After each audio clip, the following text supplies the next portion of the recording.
Daghan na kaayong mga dili Katoliko, kining atong mga amigo nga mga dili ngo nato nga nakisawsaw aning issue mahitungod sa concert didto sa Mindoro.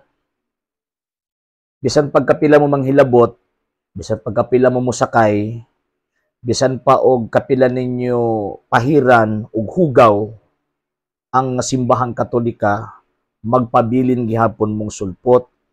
Kanang sekta nga inyong gipasakupan, magpabilin gihapon na nga sektang gitukod og tawo og dili ang atong Ginoong Hesukristo.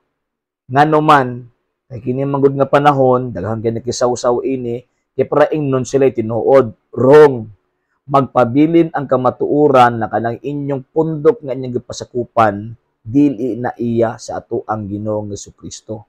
Kanang nahitabo karon sa sulod sa simbahang Katolika, nga daghang mga Katoliko o naay mga Katoliko nga mibuhat og mga butang contrary sa pagtuo sa Santa Iglesia Katolika Apostolika Romana, normal na sa kasaysayan sa simbahang Katolika o sa simbahan na gitukod ni Kristo. Nga naman kung nato ang tan-awon ang 1st century AD na ay gitawag og mga disipulo sa mga apostol nga naghimog iskandalo. Pagkahuman pag abot na pud sa 2nd century AD, same gihapon na gihapon naghimo nga mga sakop sa simbahang Katolika nga naghimog iskandalo. 3rd century samot kanang doctrinal controversies. 3rd, 4th, 5th, 6th, 7th, 8th. Normal na sa amua, dili na bag-o sa amua. Nga naman, tungod sa hinungdan nga, ang simbahan ni Ginoong Jesucristo, normal gyud na nga atakihon sa yawa. Nga naman kay kanang mga laing sekta, di naman na kinahanglang atakihon sa yawa kay iya naman na sa yawa. Kanang mga founder sa nagkadaiyang gitawag og mga sekta, iya man na siyawa. So, no need nga iyang atakihon. Ano man kay, siya na may nagdominar ana. Muna, tanang mga pangunahuna sa laing sekta, puro na hugaw. Muna karon nga panahon na, kay hugaw nilang pangunahuna, nakikita sila hugaw, o nagka-team sila, nagka-team. So, muna nga, bisan pagkapila mo mag-apil-apil, bisan pagkapila mo makisawsaw, sa mga hinanghitabo ron sa Santa Iglesia Katolika, Apostolika Romana, magpabilin ang kamatuoron na kanang inyong pundok, dili na iya ni Kristo. Kanang inyong pundok, gitukod lang nagtao. Kanang inyong pundok, minugna lang na og mga tao nga naay personal nga interest pagpakigkompetensya sa ato ang Ginoong Jesucristo. Ginakontra ninyo nga atong Ginoong Jesucristo, karon nga nakakita mong bangag mo nang inyong tawag inang gitira. Kaya para pakaulawan ninyo ang simbahang Katolika, o daghang mga inosenteng Katoliko ang mailad sa inyong gitawag og mga argumento. Pero ang mga Katoliko, sayod na magud karon, kabalo na ba, equip na ang mga Katoliko karon concerning sa tinuod ug sa dili.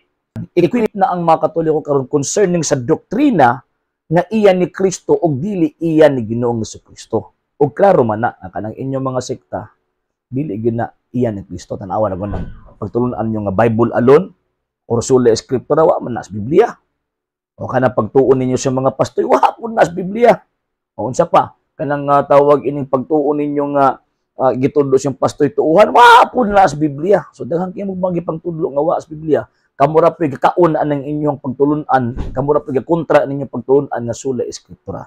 So kini nang hitabo simbahang Katolika, again normal na nga atakihon sa yawa ang simbahang iyan ni Kristo. Nga naman, kay until magpabili ning maong iglesyaha, hangtod nga naa ning maong iglesyaha dinis kalibutan, threat na sa demonyo. Kaya wa man siya mailad. Kami po mga depensor Katoliko, maningkamot po, ang tawag anang sultiun sa tinuod. Di na mo panalipdan ang mali. Nga naman, kay nagpabili mag yun ng mali. Pero it does not mean nga tawag anang di na iyan ni Kristo. Kanang maong iglesia, nga naman, tanawa to sa dusik ng mga apostolis na ayabag usa, nayabag po dahil silang tanan. Dili, nga naman, kay you cannot use the truth in particular as the truth in general.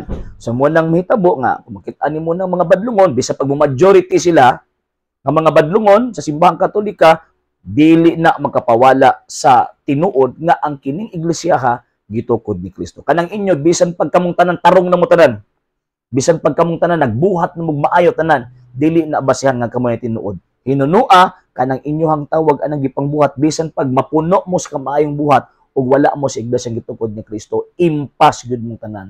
So mo na ha, bisan pagkapila magapil-apil ug dili na mulungtad ang inyong kabakakan, Nga naman tungod sa hinungdan, ang iglesyang gitukod ni Kristo nagpabiling nag-inusara, and at the same time kining iglesia mo ni permenting atakiyon sa yawa. Kining iglesia ha giatake naman sa yawa from within, gikan ni sulod, o kamo maintain man gud mo gikan mo sa gawas, atakihon yung simbahang Katolika. Nakita mga Katoliko di ta pailad aning maong mga tawana.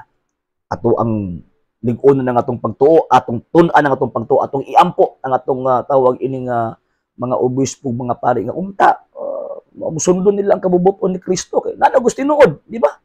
Ato na silang iampo, i-offer nato na sa atong mga prayers, sa atong mga prayer intentions, i-offer nato na sila. Nga naman kay kana sila kanang naa sa hierarkiya nato, same pud na sila nato nga tawo. Nga naay mga sipyat, naay mga sayop ug masayop. So mao na nga kinahanglan iampo kay para giyahan sila sa balang espiritu aron makatudlo o makabuhat subay sa iyang kabubuton ug subay sa gitudlo sa iglesyang iyang gitukod.